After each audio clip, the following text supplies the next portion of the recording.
አርቲስት ገነት ንጋቱና አርቲስት ሙሉጌታ ጀዋሬ ድጋሚ ተጋብተዋል። ከ14 ዓመት መለያየት በኋላ አርቲስት ገነት ንጋቱና አርቲስት ሙሉጌታ ጀዋሬ በትንሣኤው በዓል ቀን ድጋሚ ተጋብተዋል። ሰርጉ በልጆቻቸው በጓደኞቻቸውና በዘመድ አዝማዶቻቸው ፊት ተከናውኗል።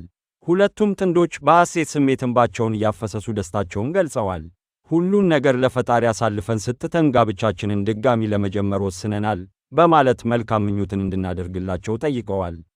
ብዙ ኢትዮጵያውያን ይህን አንድነት ለረጅም ጊዜ ሲናፍቁ የነበረ ሲሆን አሁን ይህ ፍላጎታቸው እውን ሆኗል።